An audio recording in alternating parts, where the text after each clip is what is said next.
Hello, everybody, and hello, students.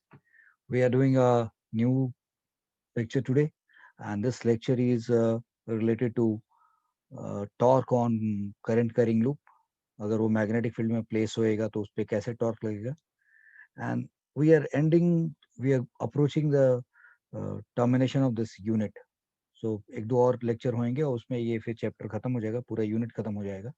तो चलो आज के इस लेक्चर में एंटर करते हैं. और एक बात मैं कहना चाहूंगा आप लोगों से कि पीछे के सारे लेक्चर को ठीक से देखिए, समझिए, प्रैक्टिस करिए क्वेश्चंस पे. तब आपको ये सारी बातें समझ में आएंगी. ऐसा नहीं है कि सिर्फ नोट्स बना लिया और लेक्चर देख लिया, इससे काम चल जाएगा. You will have to do questions side by side, तभी जाके बात बनेगी. और आप अपने डाउट पूछते रहिए, जैसा कि आप पूछ रहे हैं, तो फिर अच्छे से सबको समझ में आएगा. तो चलो एंटर करते हैं लेक्चर में, या देखते हैं कि हमारे पास क्या है आज के टॉपिक में. So as I said, the topic of today is like magnetic movement of current carrying loop. अगर किसी लूप में करंट ट्रेवल कर रहा होता है, किसी लूप में करंट पास हो रहा होता है, तो उस लूप में अगर करंट जा रहा है तो उसका मैग्नेटिक मूवमेंट क्या चीज होता है, we will have to talk about that. फिर torque on current carrying loop in uniform magnetic field. अगर किसी करंट कैरिंग लूप को यूनिफॉर्म मैग्नेटिक फील्ड में रख देंगे तो उस पर टॉर्क क्या होगा, और उसके फोर्स के बारे में भी बात करेंगे. So and torque on current carrying loop in uniform magnetic field, and study of force also, and study of force also हमें उसके बारे में भी बात करना है. एंड फिर कुछ एक दो न्यूमेरिकल्स भी करके देखेंगे अगर टाइम बच गया तो. I don't want to make this lecture quite long, so we'll just go for these topics very fast. So let's go to the next page and find this, what is this magnetic moment of current carrying loop. तो आप जैसा कि यहाँ देख रहे हैं, मैंने बड़े सारे लूप बना रखे हैं यहाँ पे, और इसमें करंट का डायरेक्शन नहीं दिखा रखा है. तो पहले मैं यहाँ पे लिखता हूँ, टॉपिक आपका क्या है, मैग्नेटिक मैग्नेटिक मूवमेंट. आपका ध्यान जहां मैं लिख रहा हूँ वहां होना चाहिए, फिर बारी बारी से मैं सबको समझाऊंगा. Magnetic movement of current carrying loop, यानी कि किसी लूप में करंट पास हो रहा है. लूप लिखा हुआ है, इट इज नॉट नेसेसरी कि वो लूप सर्कुलर होना चाहिए, या रेक्टेंगुलर होना चाहिए, या स्क्वायर होना चाहिए, या इरेगुलर होना चाहिए. Any kind of loop. अगर magnetic movement of current carrying loop की बात कर रहे हैं, तो अगर किसी लूप में करंट पास हो रहा है तो उसके पास मैग्नेटिक मूवमेंट होता है. किसी लूप में अगर करंट पास हो रहा है तो उसका एक मैग्नेटिक मूवमेंट होता है. What is that magnetic movement? So we are saying that कि मैग्नेटिक मूवमेंट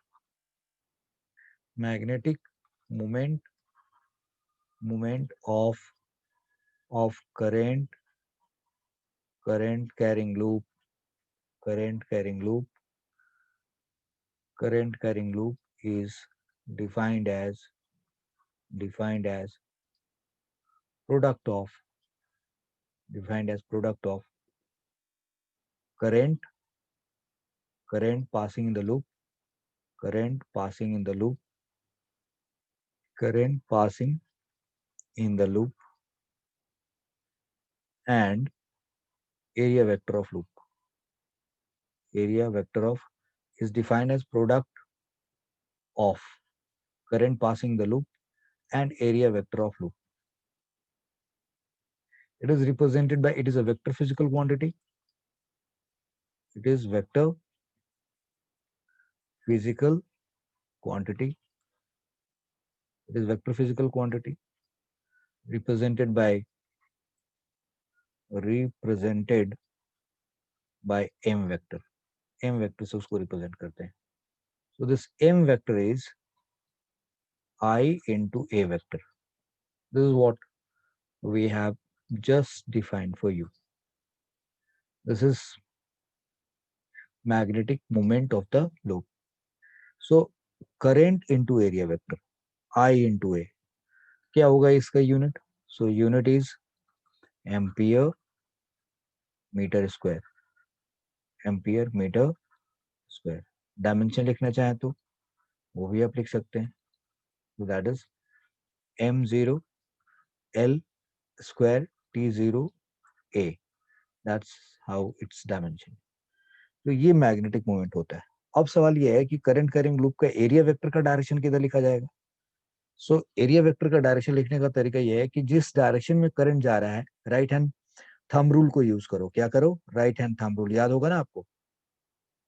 तो अगर इस लूप में करंट जा रहा है, जरा देखो ध्यान से, सपोज कर लो इस लूप में करंट जा रहा है एंटी क्लॉकवाइज। कैसे जा रहा है करंट? Anti clockwise. इस लूप में करंट जा रहा है एंटी क्लॉकवाइज। अब आप अपने इस राइट हैंड के फिंगर्स को कर्ल कर लो। राइट हैंड के फिंगर्स, ये फिंगर्स दिखाई दे रहे, इनको कर्ल करो। और कर्ल करके किसके डायरेक्शन में रखो? मैं आप लोगों को एक बात समझाना चाहूंगा, ध्यान से समझना। सपोज कर लो ये एक this is we have made like ये थंब है और ये करंट कैरिंग लूप है। तो आप अपने इन फिंगर्स को ना करंट के डायरेक्शन में मोड़ दो, और फिर जिधर थंब होगा वो थंब किसका डायरेक्शन देगा? एरिया वेक्टर का, या मैग्नेटिक मोमेंट का डायरेक्शन देगा। सो इफ किसी लूप में करंट जा रहा है एंटी क्लॉकवाइज, तो आप अपने फिंगर्स को ऐसे मोड़ो कि ये एंटी क्लॉकवाइज। अगर क्लॉकवाइज जा रहा है तो आप ऐसे मोड़ दो, समथिंग लाइक दैट। तो वो किधर हो जाएगा? नीचे हो जाएगा। तो इस बात का ध्यान रखना होगा आपको, तब जाके ये इस तरीके से सॉल्व होगा। What I am saying is here कि अगर इस लूप में करंट जा रहा है, कैसे जा रहा है? एंटी क्लॉकवाइज, तो आप अपने इस फिंगर को मोड़ोगे एंटी क्लॉकवाइज, थंब किधर होगा? ऊपर। एंटी क्लॉकवाइज मोड़ने के लिए आप ऐसे मोड़ोगे, थंब किधर चला जाएगा? ऊपर। तो इस तरीके से इसका एरिया वेक्टर मिल जाएगा ऊपर की तरफ। तो ये डायरेक्शन माना जाएगा एरिया वेक्टर का, और यही डायरेक्शन माना जाएगा मैग्नेटिक मोमेंट का। तो यहाँ पे मैग्नेटिक मोमेंट का डायरेक्शन क्या होगा? ये एम वेक्टर को रिप्रेजेंट कर रहा है। Now here in this case, ये सब एम वेक्टर मैंने दिखाया है सारे लूप का, और आपको बताना है कि करंट इसमें कैसे पास होगा अगर ऐसे दिखा रखा है तो। सो what I am doing is now कि ये इसमें हमने एरिया ले करंट पास कर दिया कुछ इस तरीके से। Let suppose I amount of current pass हो रहा है, एंटी क्लॉकवाइज पास कर रहा है। तो एंटी क्लॉकवाइज पास कर रहा है तो आउटवर्ड डायरेक्शन हो गया एरिया वेक्टर का, फिर आई इंटू ए वेक्टर, ये इसका मैग्नेटिक मोमेंट हो गया। अब अगर ये जो लूप दिखा रखा है मैंने आपको यहाँ पे, इस लूप में करंट पास हो रहा है सपोज क्लॉकवाइज, करंट पास हो रहा है क्लॉकवाइज। तो अब अगर करंट क्लॉकवाइज पास होगा तो अपने राइट हैंड के फिंगर्स को आप कर्ल करिए, तो थंब किधर आ जाएगा? नीचे। तो ये इसका एरिया वेक्टर होगा और ये इसका मैग्नेटिक मोमेंट होगा।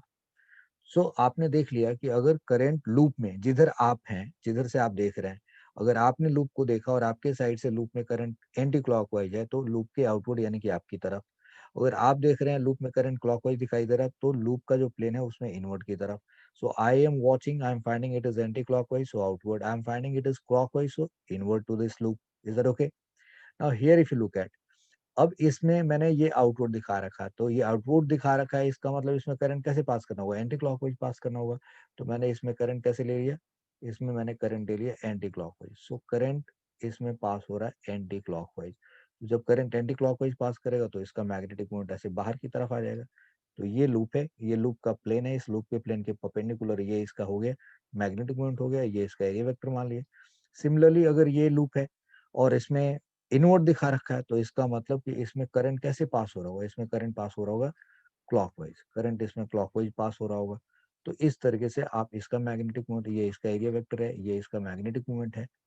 समझ गए मेरी बात? Now here in this case, if you are observing from this side और ये आउटवर्ड है, तो डेफिनेटली एंटी क्लॉकवाइज करंट जा रहा होगा। करंट कैसे होगा? Anti clockwise.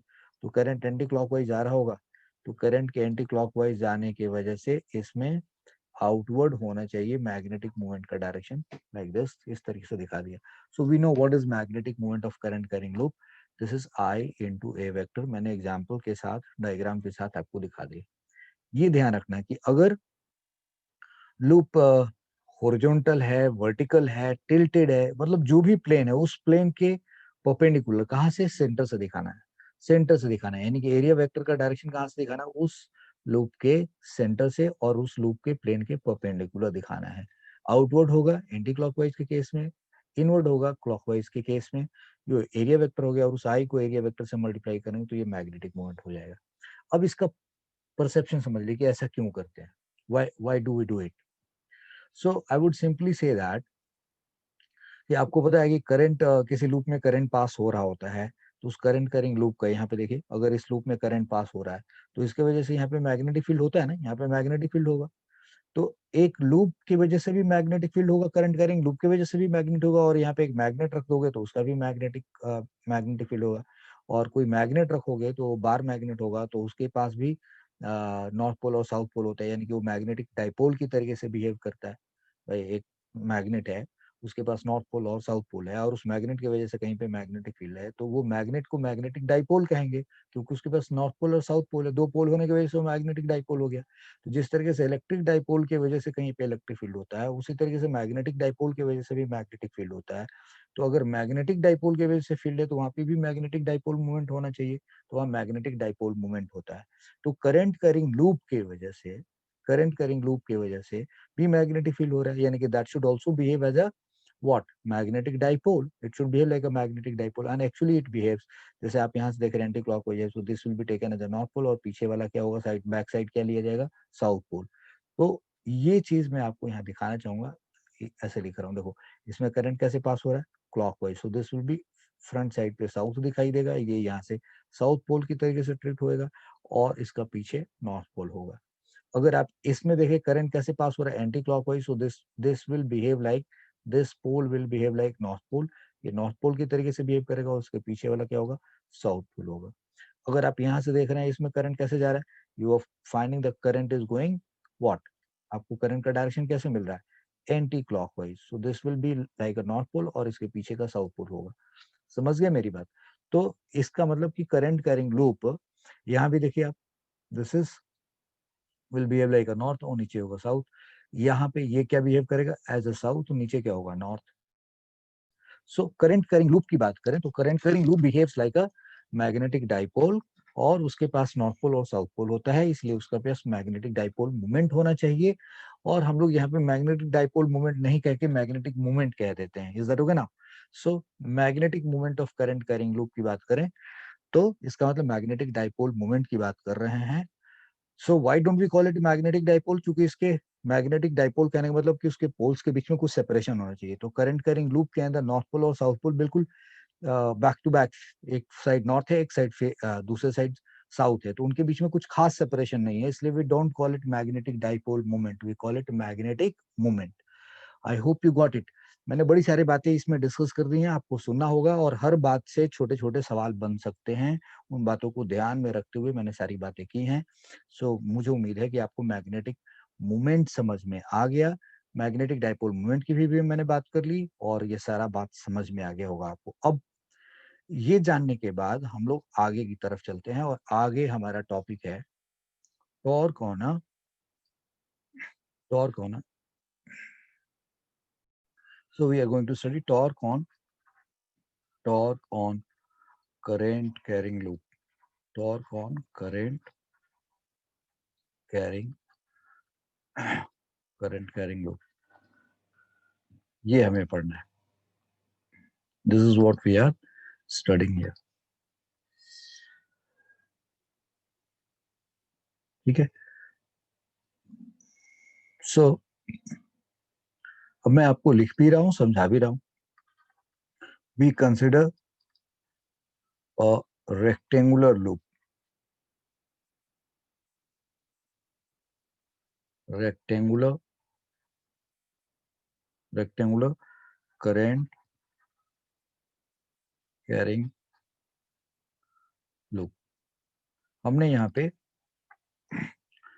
We consider a rectangular current carrying loop, हमने एक करंट कैरिंग लूप लिया, कैसा, रेक्टेंगुलर लूप लिया। तो current we consider rectangular current carrying loop A B C D and current in the loop is I from A to B, B to C, C to D, and D to A. We consider a rectangular current carrying loop ABCD, and current in the loop is I from A to B, B to C, C to D, and D to A. So we consider a rectangular current carrying loop, and current in the loop is I from A to B, B to C, C to D, and D to A. There is, I mean, this loop is in, this loop is in, you, this loop is in, okay, this loop is in uniform magnetic field, uniform magnetic field. इस loop को हमने place कर रखा है कहाँ पे, uniform magnetic field में। This loop is in uniform magnetic field and it is uniform magnetic field and it is shown by b vector, shown by b vector। ये मैग्नेटिक फील्ड है b वेक्टर। सो जितने भी magnetic field मैंने यहाँ पे draw कर रखा है वो सब के सब ग्रीन दिखाई दे रहे होंगे आपको। ये हमारा मैग्नेटिक फील्ड वेक्टर है। It is represented by magnetic field vector. This is our magnetic field. So it is shown by B vector. B vector से दिखा दिया, ये सब B vector magnetic field vector है।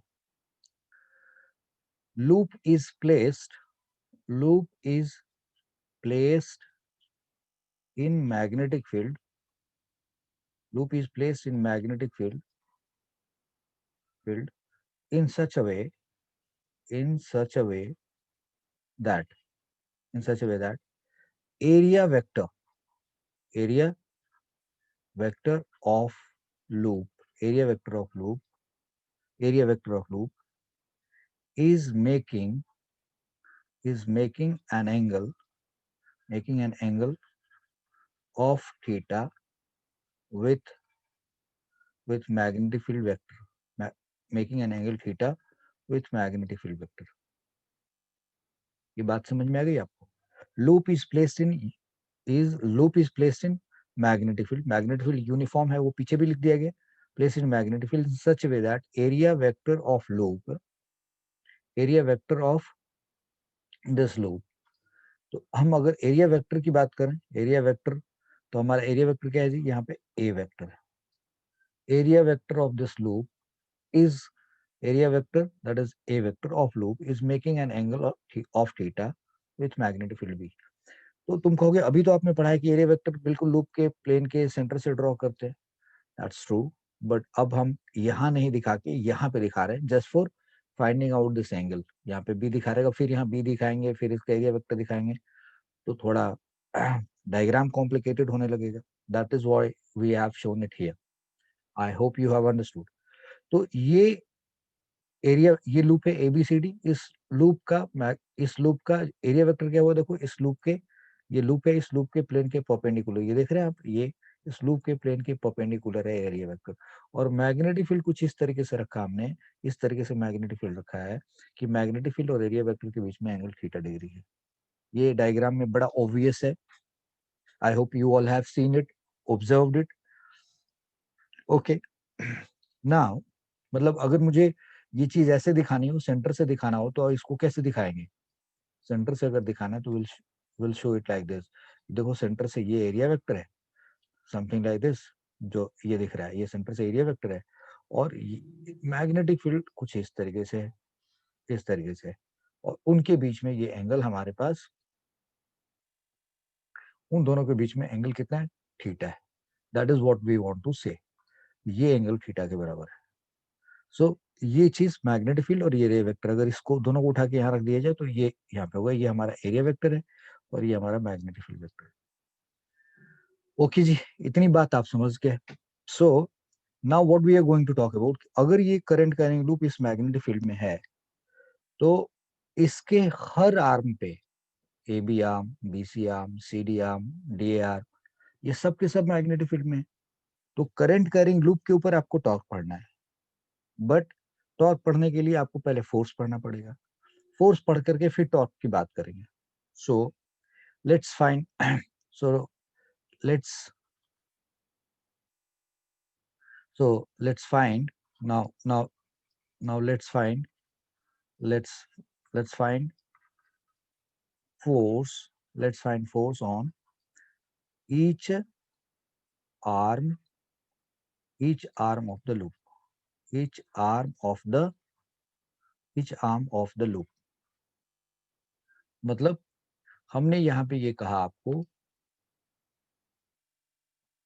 each arm of the loop, loop। तो इस loop के arm कितने हैं, A B, B C, C D and D A. So now let's find let's find force on each arm of the loop. So let's see FAB की बात करते हैं, force on AB arm की बात करते हैं. सो लिखा FAB दिस, यानी कि force on AB arm, force on AB arm. तो AB आर्म पे अगर हम फोर्स की बात करें तो उसको क्या लिखेंगे? सो IAB क्रॉस, यहाँ का मैग्नेटिक फील्ड लिखना पड़ेगा भाई. IAB यानी कि AB आर्म में जो करंट का डायरेक्शन है, IL क्रॉस B, ये इसका मैग्नेटिक फील्ड हो गया. अब आपका ध्यान सिर्फ इस जगह पे होना चाहिए जहां कह रहा हूं मैं. ये ए और बी है, ए बी आर्म में करंट जा रहा है, उसको हमने लिख दिया आई बी, और ये बी है, और इनके बीच में ये एंगल कितना डिग्री है जी? दिस इज 90 डिग्री, क्योंकि भाई ये मैग्नेटिक फील्ड जा रहा है और ये करंट जा रहा है, ये 90 डिग्री पे है. तो आई ए बी क्रॉस बी का, अगर ये आई ए बी है और ये बी है, तो आप कैसे जा रहे होंगे? You will be going something like this. ये मैग्नेटिक फील्ड है और ये I A B. So I A B to B अगर जाएंगे तो आप कैसे जाएंगे? एंटी क्लॉकवाइज जाएंगे. you'll be going like this. ये जो व्हाइट वेक्टर दिखा रखा है, ये व्हाइट एरो, ये व्हाइट एरो, ये व्हाइट एरो, ये व्हाइट एरो, चार जगह पे व्हाइट एरो दिखा रखा है. तो इस आर्म में जो पास होने वाला करंट है, उस करंट की डायरेक्शन मैंने दिखा रखा है ऐसे व्हाइट से. एंड ये जो पिंक एरो दिखा रखा है, ये मैग्नेटिक फोर्स का डायरेक्शन दिखा रखा है मैंने. तो और ये जो ग्रीन एरो जो दिखा रखे हैं, green arrow, that is for magnetic field. तो आप एक तरीके से, दिस इज फॉर, ऐसे, ये किसके लिए? मैग्नेटिक फील्ड के लिए है. पिंक किसके लिए यूज किया हम लोगों ने? मैग्नेटिक फोर्स के लिए यूज किया है. ये मैग्नेटिक फोर्स के लिए यूज किया है. व्हाइट किसके लिए यूज किया हमने? करंट के लिए यूज किया है. यस. और ये जो कलर है, ये यूज किया एरिया वेक्टर के लिए. This we have use for area vector. तो ये मैंने आपको समझा दिया. आप, ये बी वेक्टर है, ये हमारा फोर्स वेक्टर है, ये हमारा आई आई वेक्टर के डायरेक्शन को, यानी कि आई एल वेक्टर, यानी कि जो लेंथ है उसको रिप्रेजेंट कर रहा है, और ये एरिया वेक्टर को रिप्रेजेंट कर रहा है. तो इस बात को ध्यान में रखना है आपको. So force on A B arm, तो ए बी आर्म पे जो फोर्स लगा वो क्या? वो I A B cross B, like this. और आई ए बी से बी ऐसे जाओगे क्रॉस प्रोडक्ट, तो ये आउटवर्ड होना चाहिए. तो ये डायरेक्शन है इस फोर्स ए बी का. तो हमने यहाँ पे लिखा कि भैया force on A B arm, ये हुआ F A B. This is F A B. So this FAB is now how much? So this is, you are writing I into AB. अच्छा, यहाँ पे ये मान लेते हैं AB is equal to CD and that is equal to L मान लिया, and BC is equal to DA is equal to B मान लिया, यानी कि ये लेंथ और ये ब्रेथ हो गए. सो IAB into B लिखा, और इनके बीच में 90 डिग्री एंगल है, तो साइन 90 डिग्री रख दिया. और ये इसका डायरेक्शन है इधर की तरफ, आउटवर्ड. यस. सो मैं यहाँ पे फोर्स ए बी का मॉड डाल लेता हूँ. तो ये हमारे पास क्या रिजल्ट निकला? आई ए बी को एल लिख दिया, and this is L. So this is B I L, हमारे पास फोर्स हो गया. और ये फोर्स का डायरेक्शन आपको ऐसे दिख रहा है. तो ए बी आर्म पे फोर्स ऐसे लगा. I hope you have got it now. Okay. So force on A B arm is very obviously shown to you. चलो अगले आर्म पे चलते हैं, लाइक बीसी आर्म पे चलते हैं. तो फोर्स ऑन बीसी आर्म की बात करते हैं. तो force on BC arm, force on BCR, BCR, force on BC arm, force on BC arm of loop, force on BC arm of loop. तो वो कैसे आप लिखेंगे? So that is what you are going to write. Force on BC, right? This is equal to, you'll be writing IBC vector cross B. That's what you can write. IBC cross B.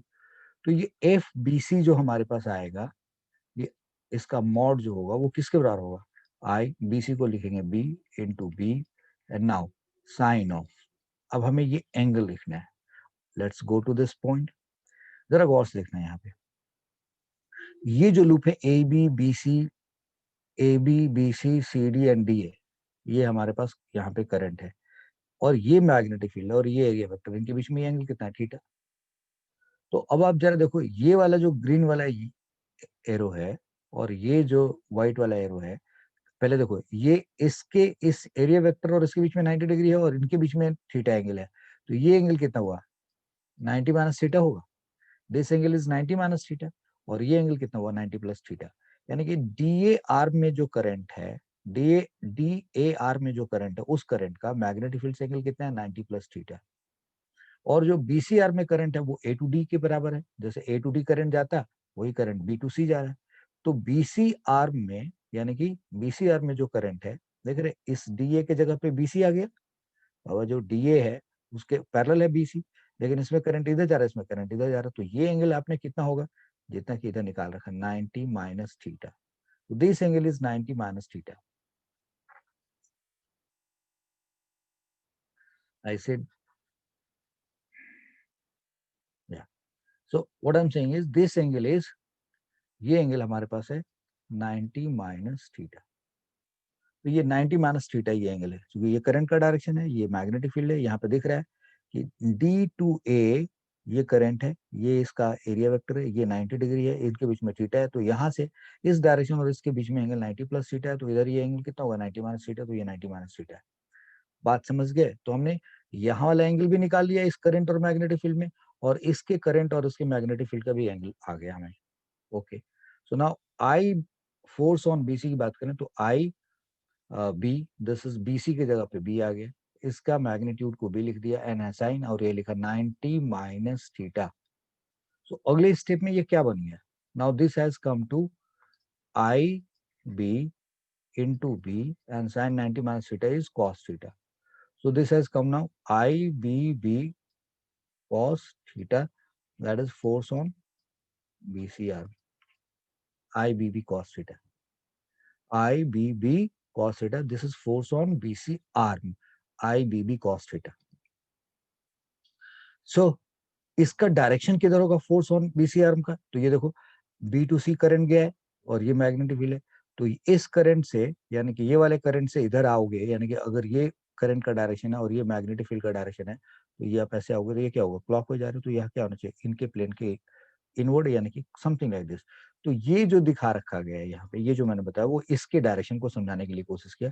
So this is force on BCR, ये था force on एबीआर, और ये हुआ force on BCR, बिल्कुल यहाँ से।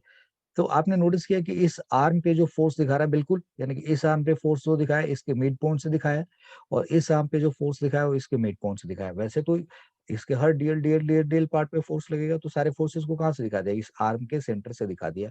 इस arm के हर पॉइंट पे फोर्स लगेगा, बट उसको दिखाएंगे कहाँ से, इसके सेंटर से सबको इकट्ठे दिखा दिया, that is force on BCR. Clear हो गया बात? अब सिमिलरली ये जो पिंक एरो है, पिंक एरो है, वो किसको रिप्रेजेंट करेगा, फोर्स ऑन सीडी को रिप्रेजेंट करेगा, और ये किसको रिप्रेजेंट करेगा, फोर्स ऑन डीए को रिप्रेजेंट करेगा। So I am going to this, ये एफ बी सी तो आपने निकाल लिया, that is I B B cos theta आ गया। Now let's find this force force on CD arm, force on CD arm of loop. तो force on CD arm of loop की बात करेंगे तो वो क्या होगा, I mean force on CD arm, that is equal to ICD, and that is cross B. So FCD का mod जो होगा, that is going to be the IL, और CD को L मान लिया, and this is B, और उनके बीच में एंगल 90 डिग्री है, sin 90 डिग्री, तो ये क्या आ गया, BIL sin 90, that is 1, this is FCD। ये FCD आ गया, इसका mod आ गया BIL, और इसका डायरेक्शन हमने किधर दिखा दिया, ये हमारा FCD है, दिस इज FCD वेक्टर। ठीक है, हम इस एरो को काफी अंदर बड़ा भी दिखा सकते थे, बट ऐसे लेके जाएंगे तो ये सबको काटता हुआ जाएगा, तो बड़ा अजीब सा लगेगा आपको, इसलिए मैंने इतना ही दिखा दिया। Clear point? Yes, so this is force on CD हो गया। अब फोर्स ऑन, यानी कि ये डायरेक्शन, ये डायरेक्शन, ये डायरेक्शन की दिखा दिया, अब डी आर्म की बात हो रही है, तो फोर्स ऑन डी आर्म की बात करें, so force on D A arm, force on D A arm की बात करें तो ये क्या होगा जी, so that is F D A is equal to, you will be writing I D A this cross B. तो अब एफ डी ए का जो मॉड होगा यहाँ पे वो कितने के बराबर होगा, so you will sing I D A को क्या लिखना होगा, B, and this is B. और अब इनके बीच में एंगल आपने पहले भी डिस्कस करिए था, 90 प्लस थीटा है, इस करंट और ये वाला जो करंट है हमारे पास, इस करंट और मैग्नेटिक फील्ड में एंगल ये 90 और ये थीटा, तो 90 प्लस थीटा हो गया. So this is now I B B sine 90 plus theta is cos theta. तो ये एफ डी ए आ गया इसका मोड. और इसका डायरेक्शन आपने देख ही रखा है, that is F D A. ये हमारे पास हो गया एफ डी ए फोर्स. तो चारों फोर्सेस भी दिखा दिए गए आपको. अब गौर करिए, आपको टॉर्क पढ़ना है. और अभी आपने क्या किया अभी तक, इस लूप को मैग्नेटिक फील्ड में रख करके, और मैग्नेटिक फील्ड और इस लूप को कुछ इस तरीके से पोजीशन किया कि इसका एरिया वेक्टर और मैग्नेटिक फील्ड के बीच में एंगल थीटा है. इसको जनरलाइज करने के लिए हम थीटा 0 डिग्री भी रख सकते थे, 90 डिग्री भी रख सकते थे, बट एक जनरल फॉर्म में थीटा रखा. अब ये जो सेटअप है, इस सेटअप में हमने देखा कि हर आर्म पे फोर्स हमने दिखा दिया. अब जरा गौर से देखो बेटा, ये जो एबीसीडी लूप है हमारा, इस लूप का जो एडी आर्म है उसका जो मिड पॉइंट है और जो बीसी आर्म का जो मिड पॉइंट है, इस पे डीए आर्म पे जो फोर्स लग रहा है वो ऐसे दिखा दिया, और बीसी आर्म पे जो फोर्स लग रहा है इधर दिखा देगा. आप देख रहे हो इन दोनों फोर्सेस को, कौन, एफडीए और एफबीसी को, दोनों एक तरीके से बिल्कुल एक ही लाइन पे हैं. दिस एफडीए और FBC both are on the same line. I hope you understand what I am saying. आपको ये डॉटेड करके दिखा रहा हूँ, दिस पोर्शन, ये ये एक तरीके से इन दोनों को ज्वाइन करने वाली, यानी कि this force and this force, both of this forces are on the same line. And this two forces की वैल्यूज कितने आई, एफ बी सी का और एफ डी ए का वैल्यू कितने आया. सो एफ बी सी की वैल्यूज आया आई बी बी कॉस थीटा, और एफ डी ए की वैल्यू क्या है, आई बी बी कॉस थीटा, और दोनों फोर्सेस अपोजिट डायरेक्शन में भी है. तो अब हमारे पास एक बात समझ में आ रही है, since F C F B C F B C is equal and opposite to F D A, these two forces are equal and opposite, and their lines of action and their lines of action their lines of action coincide their lines of action coincide. को समझ में आ रहा है, इसका एक line of action और इसका जो लाइन ऑफ एक्शन है वो कोइंसाइड कर रहा है, एक ही लाइन पे है, and they are equal and opposite. तो जब दो कोई फोर्स, अब आप जो आपको ये बात समझाया जा रहा है जरा गौर से, और ये दोनों फोर्स इक्वल एंड अपोजिट है. This is what has happened here. तो ये फोर्स, इस फोर्स को हम लोगों ने क्या नाम दिया, इस फोर्स का नाम दिया फोर्स ऑन डीएआर, एंड इसका नाम दिया force on BCR. This is what it is. एक ही रॉड पे. तो सोचो अगर एक रॉड पे ये दो फोर्सेस लग रहे हैं इक्वल एंड अपोजिट, तो डू यू थिंक कि ये फोर्स कपल बनेगा? This two forces are not forming couple. Couple बनने का कंडीशन क्या होता है, the two forces should be equal and opposite in direction and their line of action must be parallel but not coinciding. आपको मैंने couple पढ़ाया है electric dipole पढ़ाने से पहले. यस, जो पहला प्लेलिस्ट है उसके अंदर, या सेकंड प्लेलिस्ट के अंदर आपको ये टॉपिक मिल जाएगा, कपल मैंने पढ़ाया हुआ है. सो द पॉइंट इज कि अगर ये दोनों फोर्सेस इक्वल एंड अपोजिट हैं एंड दोनों का लाइन ऑफ एक्शन कॉन्साइड है, so what we are going to say, we are saying that कि since these two forces these two forces are not forming forming couple. ये couple नहीं form कर रहे. ये सिंस ना लिखे, ऐसे लिखने चाहिए हमें. आई शुड से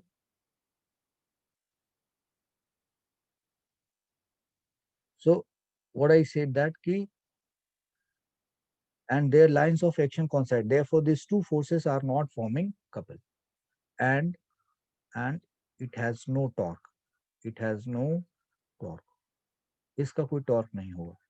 पहली बात तो ये कपल नहीं बन रहे हैं, और ये दोनों इक्वल एंड अपोजिट एक ही लाइन के ऊपर काम कर रहे हैं अपोजिट डायरेक्शन में, so it has no torque.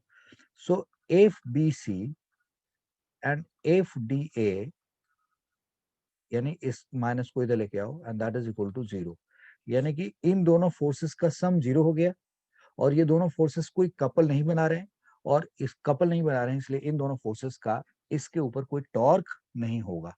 इतनी बात तो हम समझ गए. यस, इसका मतलब कि ये दो फोर्सेस इस लूप के ऊपर कोई टॉर्क बनाने की स्थिति में नहीं है.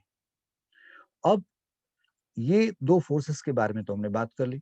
So we have discussed about this force and पीछे वाला जो फोर्स हमने लिया था, ये एबीसी और एफडीए, इसकी बात कर ली हमने। Now look at this FCD, जिसपे बीआईएल फोर्स लग रहा है, और एफएबी जिसपे बीआईएल फोर्स लग रहा है। अब यहाँ देखो, ये फोर्स जो लग रहा है और ये जो फोर्स लग रहा है, इन दोनों का लाइन ऑफ एक्शन पैरेलल है, दे आर नॉट कोइंसाइडिंग। और ये दोनों फोर्स इक्वल मैग्नीट्यूड के हैं और अपोजिट डायरेक्शन में है। So this two are forming a couple. I hope you got it now. So अब यहां लिख रहे हैं, but if AB, force on AB up, and FCD, but FAB and FCD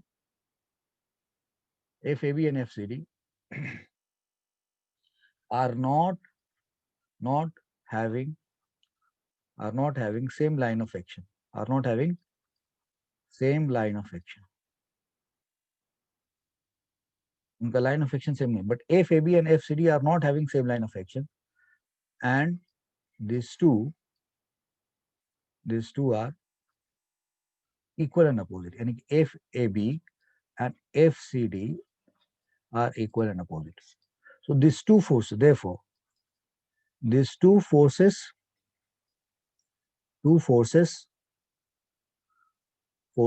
constitute a couple. These two forces constitute a couple. FAB and FCD are not having same line of action, and these two are FAB is equal to minus FCD. So these two forces constitute couple. ये couple बना रहे हैं, क्योंकि ये cancel नहीं हो पा रहे, यानी कि they are equal and opposite, but चूंकि लाइन ऑफ एक्शन सेम नहीं है, इसलिए they are not getting cancelled. They are forming couple. These two forces constitute a couple, and we know that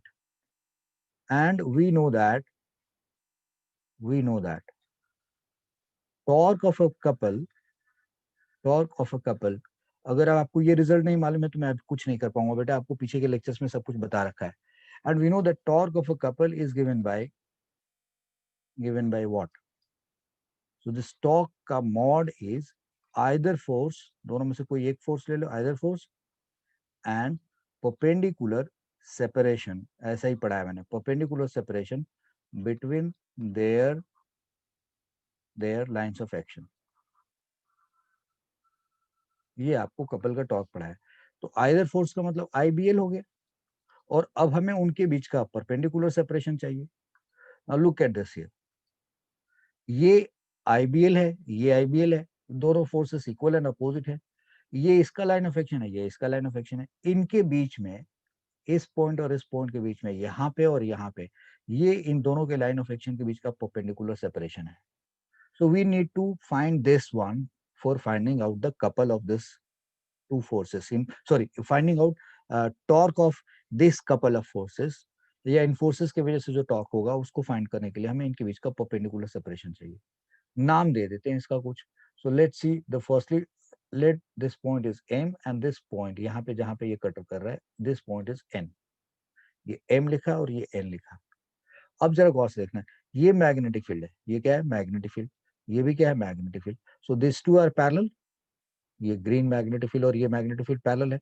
और ये जो फोर्स निकाला आपने, ये फोर्स क्या हुआ? इस मैग्नेटिक फील्ड के परपेंडिकुलर है।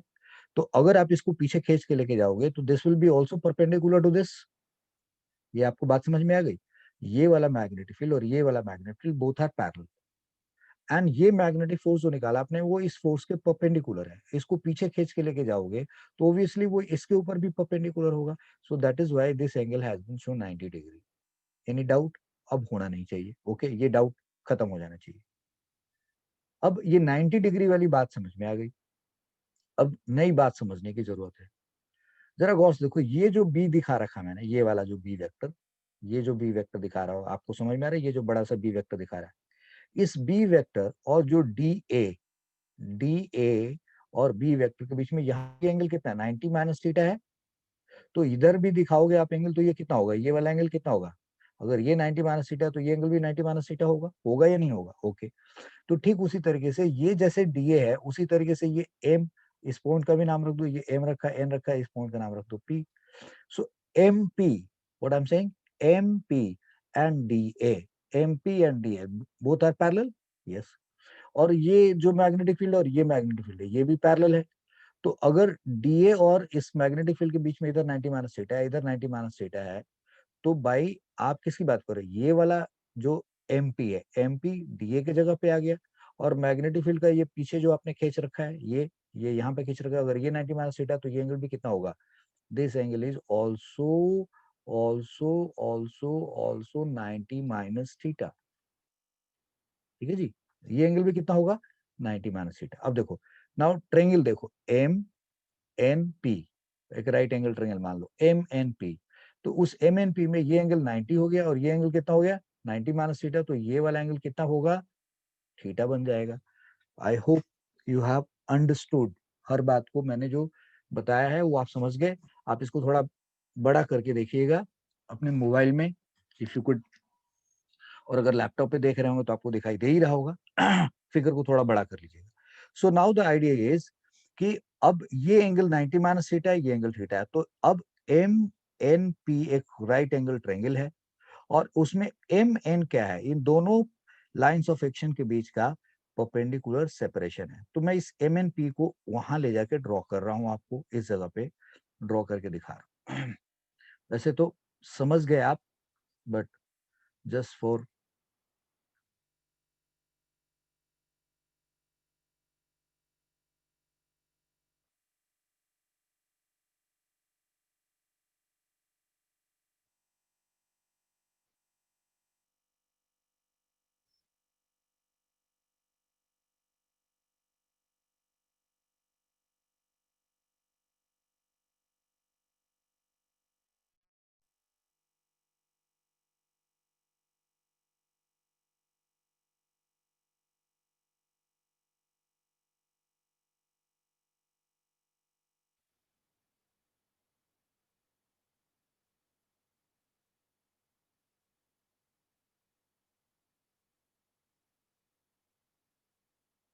so this point is, this point is M, this point is N, this point is P, this is 90 degree, this is 90 minus theta, and this is theta. This angle is theta. So obviously इस और इसके बीच में ये mn हमारा होगा, mn इनके बीच का, इसके लाइन ऑफ एक्शन और इसके लाइन ऑफ एक्शन के बीच का ये जो पोर्शन दिख रहा है, this is the separation between their lines of action. इनके लाइंस ऑफ एक्शन के बीच में ये सेपरेशन होगा। So this is, I am writing now, this is IBL into mn, IBL into mn। Now IBL और ये mn कितना लिखा जाएगा? सो अब आप देखो, आपने ऑलरेडी इस पेज पे एक एजम्पशन लिया that BC and DA that is equal to B। तो जो MP है that is also equal to B। Yes, चूंकि MP कितने के बराबर है? MP is equal to B। तो MN कितने के बराबर होगा? So this is, you are going to write MP cos MP sin theta, sorry, what you are going to write? MP sin theta, MP sin theta, MP sin theta will be MN। so अब अगले step में ये क्या बन गया? IBL, और MP को क्या लिख देंगे? B, और ये क्या लिख देंगे? sin theta। so now this is IL into B into this B and sin theta। ये हमने टॉर्क का मॉड लिखा है यहाँ पे। अगले पेज पे चलते हैं यहाँ से। ये मैंने रिपीट कर दिया, यहाँ पे डायग्राम बना के सबको समझा दिया होगा, समझा दिया है और आपको समझ में आ गया। सो अगले पेज पे हमारे पास टॉर्क का जो मॉड है वो आया कितने बराबर? I said L into B, and this is B magnetic field, और दिस इज साइन थीटा। तो ये L into B क्या हुआ? This L into B is the area of the loop, and this is magnetic field, और ये आया sine theta. That's what we have got it. अब ये लिख दिया हमने जी टॉर्क का मॉड यहाँ पे। We know that, we know that what?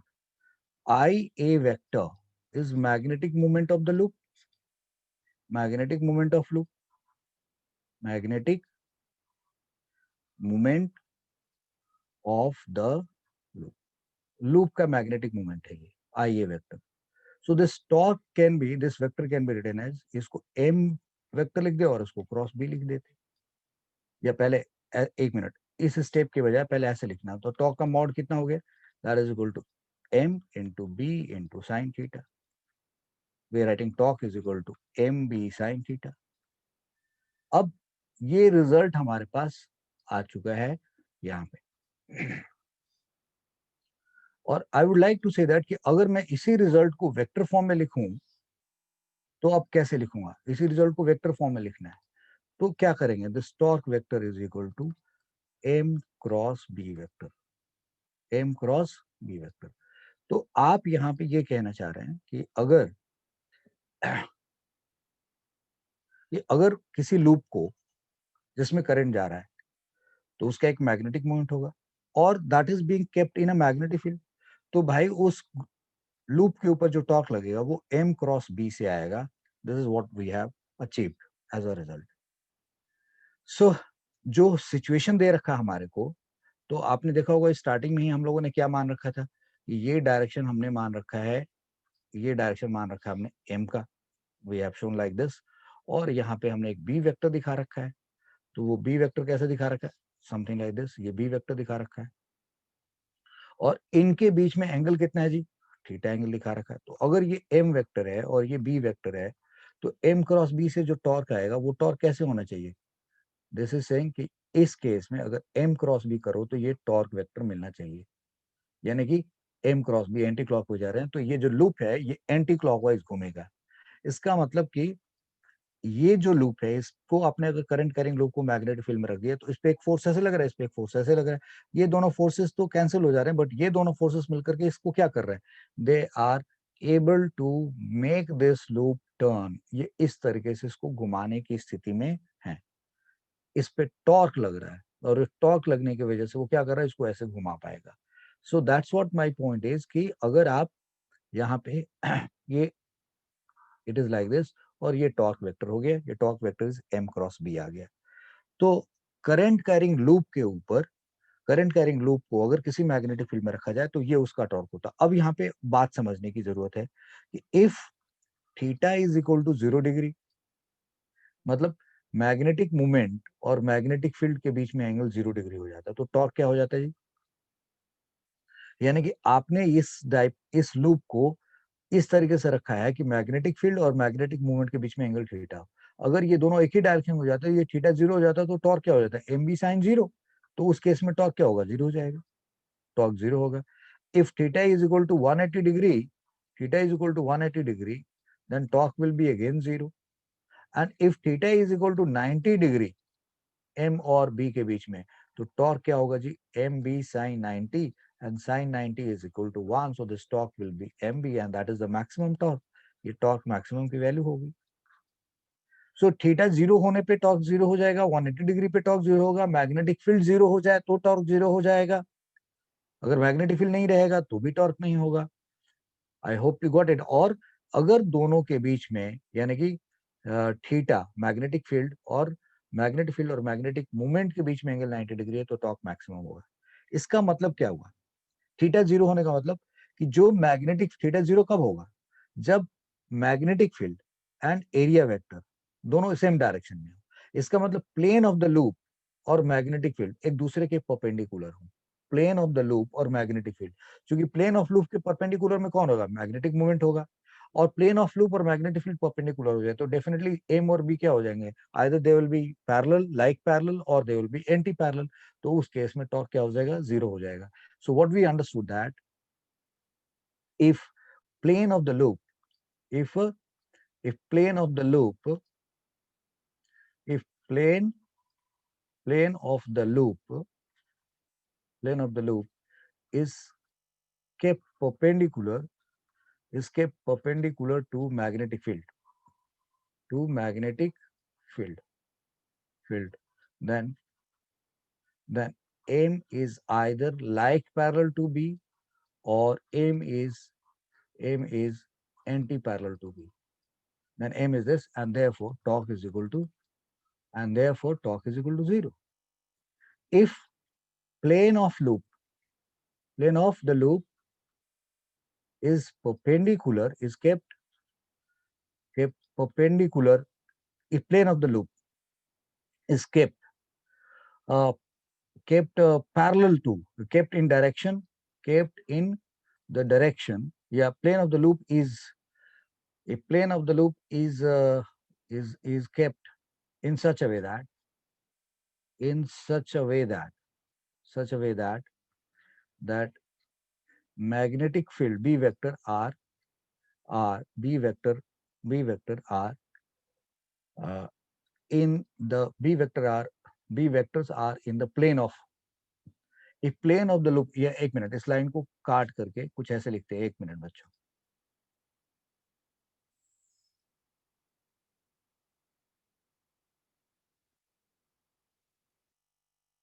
So if magnetic field B vectors is in the plane of loop, if B vector is in the plane of loop, this implies M vector is perpendicular to B vector. If B vector is in the plane of loop, this implies M vector is perpendicular to B vector, and therefore torque is equal to MB sine 90, and that is equal to MB, that is torque maximum, and that's what the point is. Okay, और अगर उनके बीच में angle है तो आपने पढ़ ही लिया। और एंड इन जनरल आपने नोटिस किया क्या, torque is equal to M cross B से आपका टॉर्क निकल के आएगा, एंड इसका मॉड होगा एम बी साइन थीटा। चलो जी, टॉर्क हमने पढ़ लिया। अब मैं आपका ध्यान उस तरफ ले जाना चाहूंगा, फोर्स के बारे में। तो आपने देखा कि ये फोर्स और ये फोर्स, सॉरी ये फोर्स और ये फोर्स, ये तो इक्वल एंड अपोजिट है, कैंसिल हो गए। ये दोनों फोर्सेस भी क्या है, इक्वल एंड अपोजिट है। तो अगर हम इस पे नेट फोर्स पढ़ें लूप के ऊपर, तो वो क्या हो जाएगा, net force on the loop क्या होगा। तो ये तो आपने पहले ही लिख दिया कि this two force constitute a couple, और यहाँ पे आपने लिख दिया कि इन दोनों फोर्सेस का सम क्या होगा, जीरो। तो यहाँ पे लिखा दिस टू फोर्सेस, देखो this two forces constitute a couple. और ये लाइन क्या है, ये क्या रिप्रेजेंट कर रहा है, F A B plus F C D is equal to what, zero. So if I take this as a equation 2 and this as a equation 1, इसको इक्वेशन 1 मान लिया और इसको हमने इक्वेशन 2 मान लिया, तो bye 1 and 2 what do you find here, right? So by 1 and 2, what do you find, that FAB plus FBC plus FCD plus FDA, this all का sum 0. This implies net force on the loop, net force on the loop is 0, but torque may or may not be 0। मतलब भाई net force तो 0 हो गया for sure. कब, जब theta 0 degree नहीं है तब, थीटा 90 डिग्री नहीं है तब, थीटा 180 डिग्री नहीं है तब। लेकिन अगर आप ऐसी सिचुएशन पे लेके जाएंगे कि जहाँ पे थीटा 0 हो जाएगा या थीटा 90 हो जाएगा, तो उस केस में भी ये पूरा का पूरा फोर्स का सम क्या हो जाएगा, 0 हो जाएगा। I hope you have understood my point, no? So what I mean to say is, जरा देखना यहाँ पे मैं आपके लिए क्या ड्रॉ कर रहा हूँ। Look at this here, this I am saying is now कि लुक एट दिस हियर, कि यहाँ पे दो स्थिति हमने ले ली। ये लूप है हमारा ए बी सी डी, कुछ नाम रख लिया, ए बी सी डी हमने लूप लिया, और इस लूप को कुछ इस तरीके से रखा हुआ कि इसका मैग्नेटिक फील्ड और ये plane of the loop both are in the same, magnetic field and the plane of the loop एक ही प्लेन में है। तो उस केस में जो इसका एरिया वेक्टर होगा, किसका, इस एबीसीडी के ऊपर का जो एरिया वेक्टर होगा, that area vector will be something like this. तो वो जो एरिया वेक्टर होगा कुछ इस तरीके से होगा। तो अब उस केस में इनके बीच में एंगल कितना होगा, 90 डिग्री हो जाएगा। तो एम और जो एम वेक्टर है, जो प्लेन ऑफ लूप का एम और जो बी है, इनके बीच में क्या हो गया, यानी कि magnetic field is in the plane of the loop. तो अब यहाँ पे टॉर्क क्या आएगा, मैक्सिमम होगा। लेकिन अब अगर इस पे फोर्स निकालोगे, इस वाले पार्ट पे, कि इस पे करंट जा रहा है, लाइक इसमें करंट जा रहा है, इसमें करंट जा रहा है, इसमें करंट जा रहा है, इसमें करंट जा रहा है, अगर आप यहाँ पे फोर्स निकालोगे, फोर्स वाली बात समझाने के लिए मैंने ये बात कह रहा हूँ। So if this is the direction of magnetic field, ये डायरेक्शन है मैग्नेटिक फील्ड, तो इस पे टॉर्क लगेगा, एक फोर्स ऐसे लगेगा, एक फोर्स ऐसे लगेगा। इसकी बात करोगे तो यहाँ पे क्या हुआ कि भाई ये करंट करंट ऐसे जा रहा, फील्ड ऐसे रहा, इस पार्ट पे कोई फोर्स ही नहीं होगा, इस पे कोई फोर्स ही नहीं होगा। तो ये जो दो फोर्स लग रहे हैं, दिस टू फोर्सेस, ये फोर्स और ये फोर्स जो लग रहा है, ये दोनों फोर्सेस मिलके क्या बनाएंगे, यहाँ पे टॉर्क बनाएंगे, बट इनका नेट फोर्स क्या होगा, 0 होगा। इस केस में ये यहाँ पे सपोज कर लो कि m वेक्टर है और ये आपने b वेक्टर रख दिया, तो अब इस केस में क्या होगा, यहाँ पे भी फोर्स लगेगा ऐसे, यहाँ पे भी फोर्स लगेगा ऐसे, यहाँ भी फोर्स लगेगा ऐसे, और यहाँ भी फोर्स लगेगा, सॉरी, यहाँ पे फोर्स लगेगा ऐसे और यहाँ पे फोर्स लगेगा ऐसे। तो इस केस में ये जो दोनों फोर्स है, चूंकि ये बिल्कुल एम और बी एक दूसरे से एक ही लाइन पे है, तो इनको जब ज्वाइन करोगे तो ये लाइन भी क्या होगा, सेम हो जाएगा। तो इस पे जो फोर्स लगा और इस पे जो फोर्स लगा, ये दोनों फोर्सेस भी क्या हो गए, एक ही लाइन पे हो गए। तो ये भी कॉन्साइड कर जाएंगे और ये भी कॉन्साइड कर जाएंगे, तो इनका टॉर्क भी क्या हो जाएगा, इनका भी टॉर्क जीरो, आई मीन क्या बोला, इन दोनों फोर्सेस का नेट जीरो, इन दोनों फोर्सेस का नेट जीरो। इस ये फोर्स भी कपल नहीं बनाएंगे, ये फोर्स भी कपल नहीं बनाया, तो इस केस में कोई टॉर्क नहीं हुआ, नेट फोर्स जीरो है। इस केस में इस पे और इस पे फोर्स है ही नहीं, ये दोनों फोर्सेस क्या है, इक्वल एंड अपोजिट है, तो नेट फोर्स जीरो हो गया, बट यहाँ पे टॉर्क होगा। So I hope you got it, net force on the loop is zero, but torque may or may not be, torque depends upon, but torque depends upon angle between angle between angle between m and b vector. So what we are saying that कि किसी current carrying loop को uniform magnetic field में रख दोगे तो उसके ऊपर torque होगा या नहीं होगा, दैट डिपेंड्स कि एम और बी के बीच में एंगल क्या है, but net force on the loop is always, net force on the loop is zero if if if loop is placed in loop is placed in uniform magnetic field, uniform magnetic field. Net force on the loop is zero if loop is placed in uniform magnetic field, but torque depends upon angle between m vector and b vector. So this is what we are trying to know कि किसी loop को अगर uniform magnetic field में रख रहे हैं तो उस पे फोर्स जीरो होगा, टॉर्क जीरो हो भी सकता है, नहीं भी हो सकता है, दैट डिपेंड्स कि एम और बी के बीच में एंगल कितना है, और वो टॉर्क एम क्रॉस बी होता है और मैग्नेटिक मूवमेंट क्या होता है।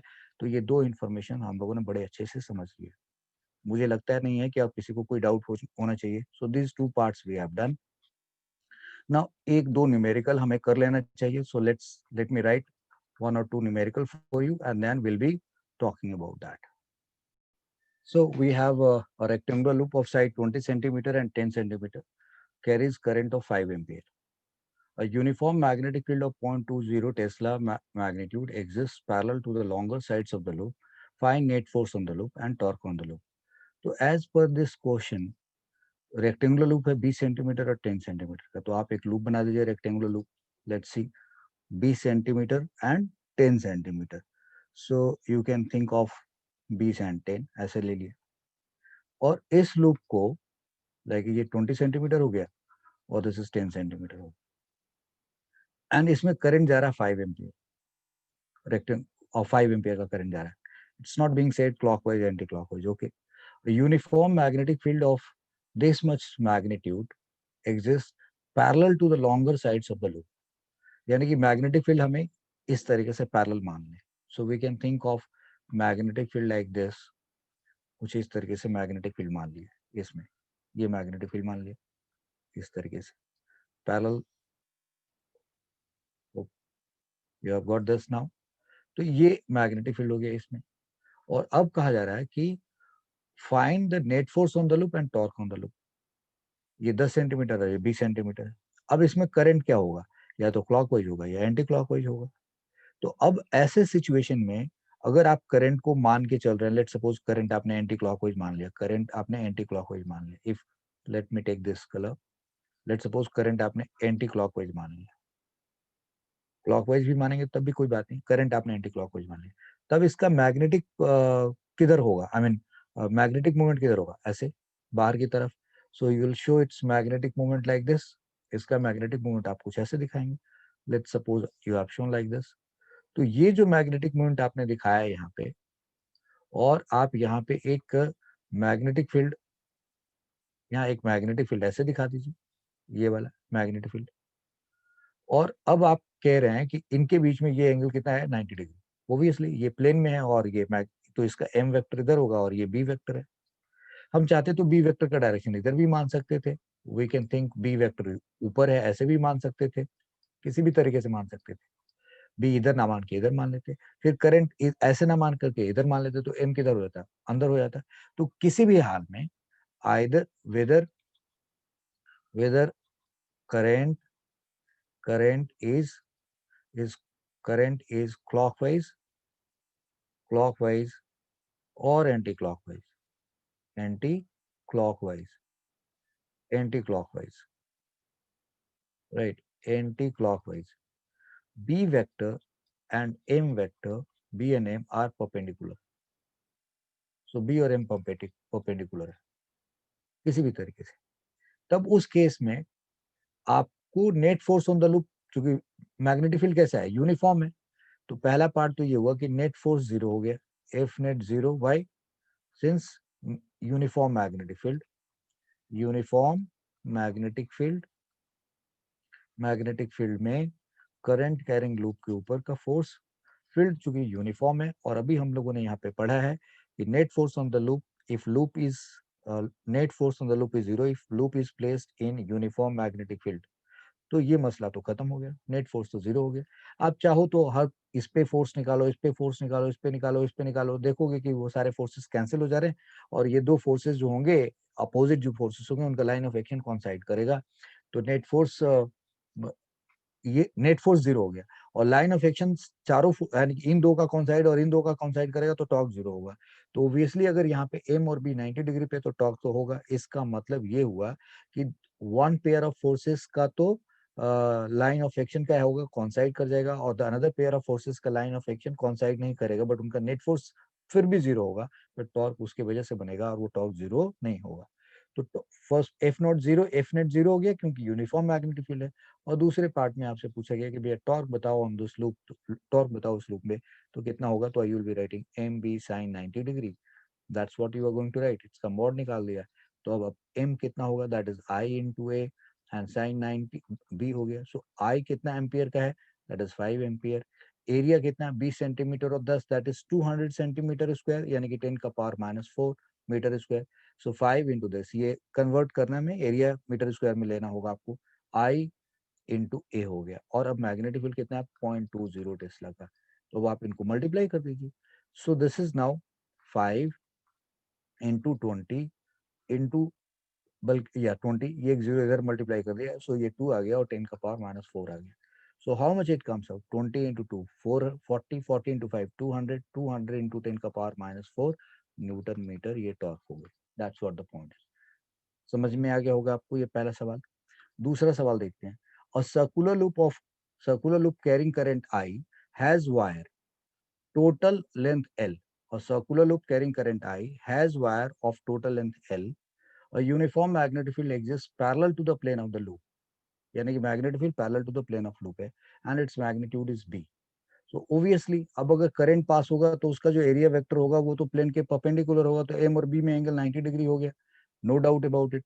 Now find torque on the loop, यानी कि M B sine 90, that is M B हो गया। और if same circular loop is restructured as square loop, find torque. तो एक तरीके से फर्स्ट पार्ट का आंसर क्या हो गया आपके लिए, फर्स्ट पार्ट का आंसर हो गया right. So this torque is equal to M into B into sine 90 degree. क्यों, क्योंकि magnetic field plane of loop के है, और जो मैग्नेटिक मूवमेंट होगा वो प्लेन ऑफ लूप के परपेंडिकुलर होगा, तो दोनों में 90 डिग्री होगा, सो एम बी साइन 90 हो गया। तो this torque is equal to M B लिख दिया हमने। अब टॉर्क एम बी में आई ए इंटू बी लिखा जाएगा। अब आई, इसमें करंट आई लिखा हुआ है, यानी कि this is a current, so this is I. Now L length है किसका, पूरे वायर का, टोटल लेंथ एल है, तो एल अप यानी कि पाई, और आपको क्या चाहिए, एरिया निकालने के लिए, pi r square, pi r square. So r कितना होगा जी, this is I into A की जगह पे क्या लिखेंगे, पाई आर स्क्वायर, तो चलो पाई आर स्क्वायर लिख दिया और इंटू बी कर दिया, ये टॉर्क लिखा पहले। और मैग्नेटिक फील्ड हमने बोल दिया कि बी एग्जिस्ट कर रहा है। Now L is equal to 2 pi R, no, so this implies R can be written as L upon 2 pi. तो आप रख दीजिए यहाँ पे, तो टॉर्क क्या हो गया, I, and this is pi, and r square यानी कि L square upon 4 pi square, and that is into B. So अब आप सॉल्व करें तो ये क्या हो गया, आई एल स्क्वायर, एक पाई कट गया यहाँ पे, एल स्क्वायर नीचे क्या आ गया 4 pi, and that is into B. तो टॉर्क की वैल्यू हो गई आपके पास B I L square upon 4 pi, ये टॉर्क आ गया। That is what has happened. Now second part में अगर आप उसी लूप को क्या बना देते हैं, स्क्वायर बना देते हैं, तो फिर क्या होगा, टॉर्क का फॉर्मूला तो एम बी ही होगा। तो दूसरे केस में भी टॉर्क क्या होगा, M B M dash into B कर दो, क्योंकि भाई करंट सेम हो गया बट एरिया तो बदल जाएगा। तो torque is equal to torque dash is equal to M dash into B into sine 90 लिख दिया अब यहाँ पे। सो नाउ टॉर्क डैश की वैल्यू आ गई एम डैश यानी कि I into A dash into B हो गया हमारे पास। अब आई ए डैश में ए डैश कितने के बराबर है, सो that is side square. Side square चाहिए पहले। अब यहाँ देखो एल इज इक्वल टू कितना हो गया 4a, क्योंकि आपने वो एल लेंथ को आपने क्या कन्वर्ट कर दिया, स्क्वायर बना दिया। So L is equal to 4a, therefore A is equal to कितना हो गया, एल बाई 4 हो गया। ए इज इक्वल टू कितना हो गया, एल बाई 4 हो गया। सो अब अगले स्टेप में आई लिखा और ए डैश की जगह पे क्या लिखेंगे, साइड स्क्वायर, यानी एल बाई 4 का स्क्वायर एंड इनटू बी। तो ये क्या आ गया आपके पास, आई आ गया, एल स्क्वायर हो गया इंटू बी हो गया, और नीचे कितना आ गया 16 आ गया। सो टॉर्क डैश की वैल्यू आ गई B I L square upon 16। ये टॉर्क आ गया। क्लियर है?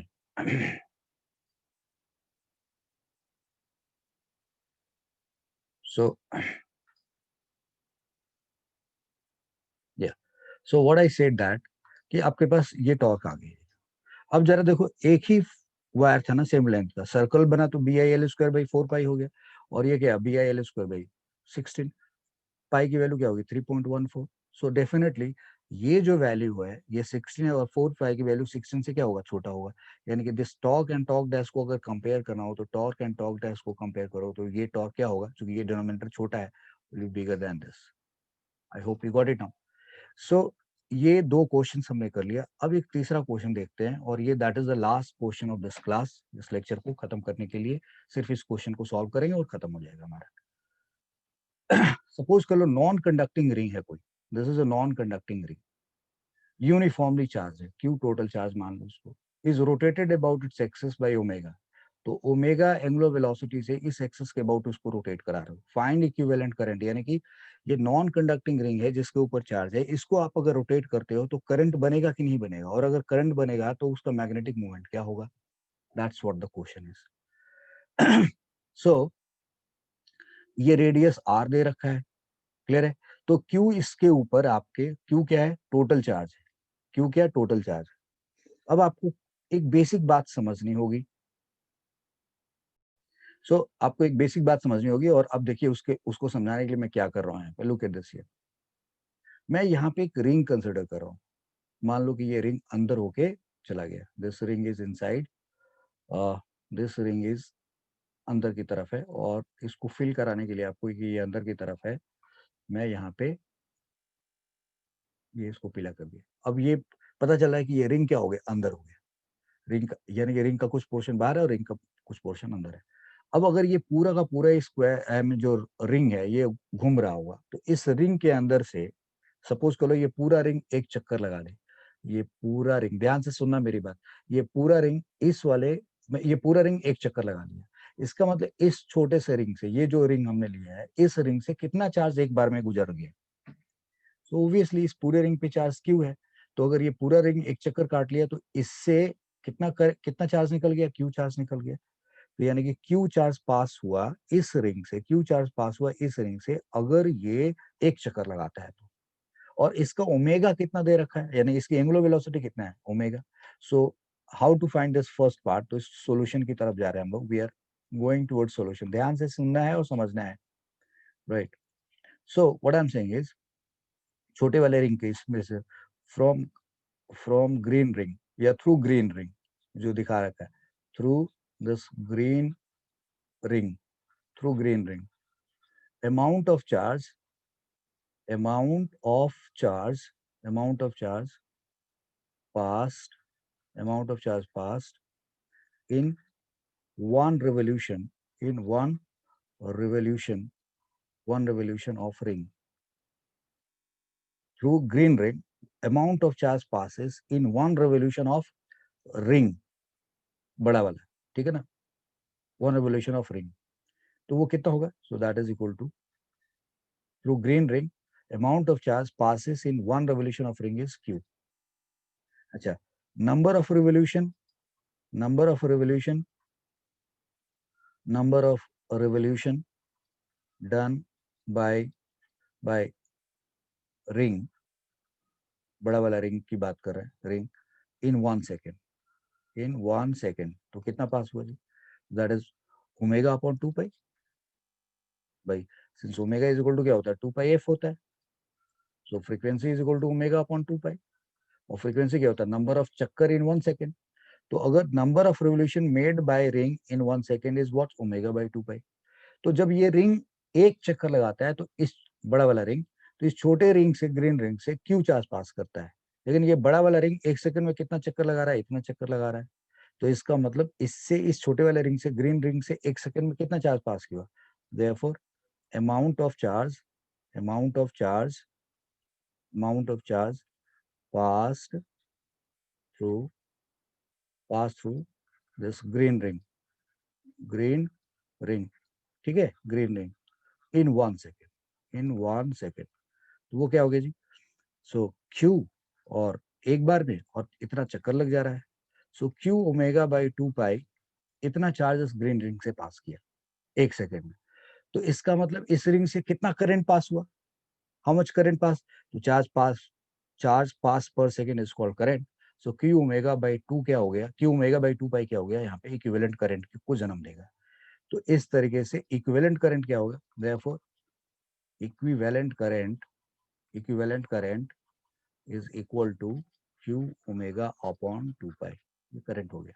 सो पहला पार्ट सॉल्व हो गया हमारा।